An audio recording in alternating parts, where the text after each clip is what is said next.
Hey guys, and welcome back to another Lost Bits video right here on TetraBitGaming, the series where I explore secret, unused, and unseen content in video games. In this Lost Bit video, I will be hopping into one of my all-time favorite racing games, Mario Kart 64. Unfortunately, unlike previous Lost Bits videos, Mario Kart 64 doesn't really have any unused areas, not to my knowledge anyway. There was, however, a scrapped character in the game, but I actually already made a video about that, so if you'd like to check that out, please click on the annotation right here.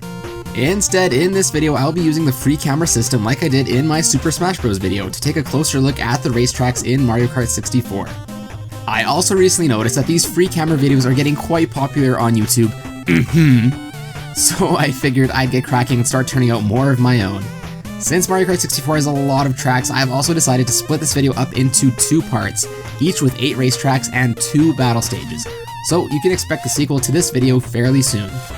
And really quickly guys, before we begin, if you do enjoy this video and would like to support the channel and see more Lost Bits in the future, please consider slapping a big fat like down below, it's certainly much appreciated. And with all that fun stuff out of the way my dudes, here we go, let's begin exploring. Now really quickly, before we get to the courses themselves, I just wanted to show you guys some things that aren't normally seen regularly throughout the game. Firstly, it's sort of common knowledge that all of the characters and many of the objects in the game aren't actually 3D models, but rather only pre-rendered 2D sprites, given the illusion to look 3-dimensional. This is evident when you try to move the camera around a character or object.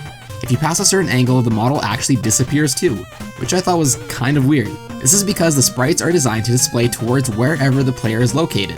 This technique was used in many Nintendo 64 games, and a prime example of that is Banjo-Kazooie and Banjo-Tooie. You have to admit, seeing Wario drive at this angle is pretty amusing. Secondly, I want to explain why much of the map keeps getting cut off like you see here. This game design technique is called culling, and it makes it so the game only renders what the player needs to see in order to ensure fast game performance. So for example, much of what happens behind the camera and isn't seen by the player is actually erased by the game until it needs to be rendered again. Now onto the levels. First up we have Luigi's Raceway. This basic track actually has a few things to see. One of the most notable parts of this map is the video screen above the entrance to the underground tunnel. Now I thought the camera for this screen would be fixed on the player, but to my surprise it actually mimics wherever the actual camera moves. Whoa, trippy. The other cool feature of this map is the Luigi Hot Air Balloon that shows up after the first lap. I remember when I was younger I would always try to hop into the balloon, but I never could. Thankfully it looks like I didn't really miss much, as there is nothing actually inside the balloon. In fact, similarly to other objects, you can only see 2 sides of the basket at a time as well. Next up we have Moo Moo Farm.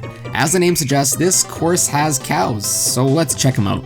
They actually look pretty funny up close. Kinda wish they would move a little bit though.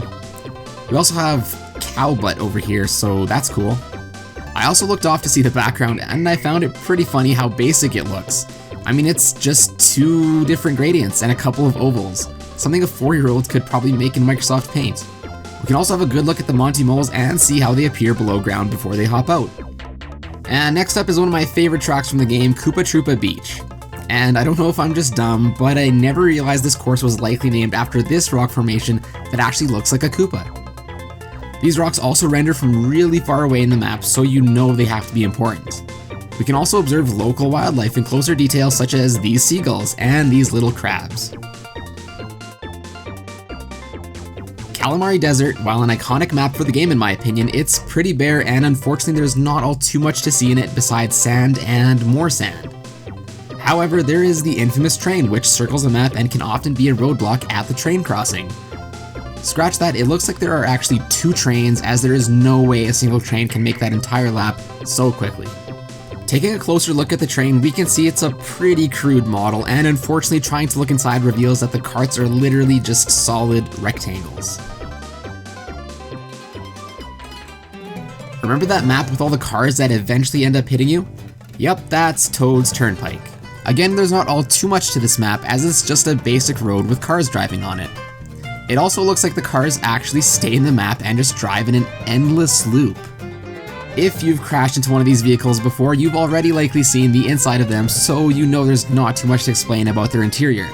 I did think it was kinda cool to move the camera to the overpass here and see the cars levitate. Also, that is one strong supportive pixel here that can hold up this entire sign with ease. Props to the Mushroom Kingdom engineers that came up with this guy. Frappe Snowland is similar to Calamari Desert in the sense that most of the map is just barren terrain. However, the map does have large snow sculptures of Yoshi as well as Mario, which we can now have a much better view of. And just like the Koopa rock formation, the Yoshi snow sculpture also renders from a really long distance. There's also the snowmen here, which if you look at them at just the right angle, they actually look kind of creepy. Next up is Choco Mountain. This map was kind of hard to look around in due to the fog, which limits visibility, unfortunately. In this map, we can see some classic, top-notch Nintendo 64 polygon work, as well as a giant tunnel with what looks like some pretty menacing eyes, which we can get a better look at now. We can also look at how the falling rocks spawn and how ridiculous their shape is, even though it only casts a square shadow for some reason. Something doesn't quite add up here with these shapes. And lastly, but certainly not least, we have the last race course of this video, Mario Raceway. Similar to Luigi's Raceway, there is a big Mario hat towering over the crowd of spectators. Yes, this is a crowd of spectators. Welcome to the late 90s. Now, call me crazy, but to me anyway, when I look at this section, it kind of looks like the hills are shaped like a Yoshi. Let me know if you see it too, or if I'm just crazy. We can also have a better look at this large mushroom here, just chillin', this large Mario sign, as well as the infamous warp pipe which you can drive through during a race.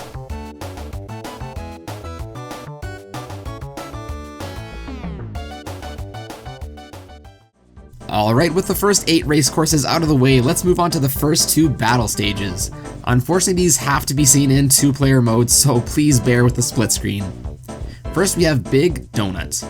There's really only one hidden thing in this map, and that's the 2 item blocks which actually appear underneath the ground, either left by the developers by accident or on purpose as a meme. Also, while recording, I noticed just how big the balloons look when you're far away from the character. When you bring the camera closer, you can actually see how ridiculous this looks. I mean, the balloon gets much bigger than the characters themselves. And the last area we'll be looking at in this video anyway is my all-time favorite battle map, Block Fort. Its colors, layout, and simplicity led to me playing on this map for countless hours when I was younger. There actually isn't anything noteworthy in the stage to explore as it's really basic and small, so I figured we'd just have a nice look around the map for a bit.